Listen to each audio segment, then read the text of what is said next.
Hai teman-teman, selamat datang di channel kami. Hari ini kita akan membahas topik yang super penting, tapi sering diabaikan. Menabung dan berinvestasi untuk pensiun sejak usia 20-an dan 30-an. Yuk, kita mulai.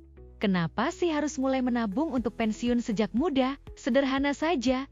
Semakin awal kamu mulai, semakin besar peluang uangmu berkembang berkat efek compounding, alias bunga berbunga. Ini artinya, uang yang kamu tabung dan investasikan akan tumbuh lebih cepat. Pertama-tama, pastikan kamu punya dana darurat. Ini penting banget sebagai jaring pengaman kalau ada kejadian tak terduga. Targetkan minimal 3-6 bulan pengeluaranmu. Setelah itu, baru kita bicara soal investasi.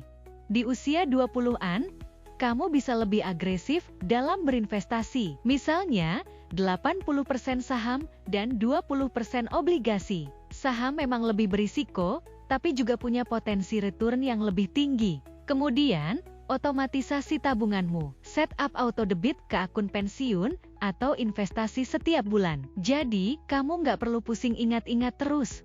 Di usia 30-an, mungkin kamu mulai mempertimbangkan risiko lebih. Jadi, kamu bisa mengubah alokasi investasimu jadi lebih seimbang, misalnya 60% saham dan 40% obligasi. Diversifikasi aset ini penting untuk mengurangi risiko. Ingat juga, hindari menarik dana pensiun sebelum waktunya. Biarkan investasi tersebut tumbuh sampai saatnya tiba. Fokus pada tujuan jangka panjangmu.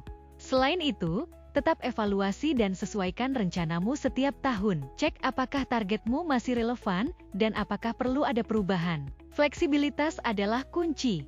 Jadi, teman-teman, mulai menabung dan berinvestasi untuk pensiun itu nggak harus ribet. Yang penting, mulai sekarang, konsisten, dan tetap disiplin. Terima kasih sudah nonton. Jangan lupa like, komen, dan subscribe untuk lebih banyak tips keuangan dan investasi. Sampai jumpa di video berikutnya.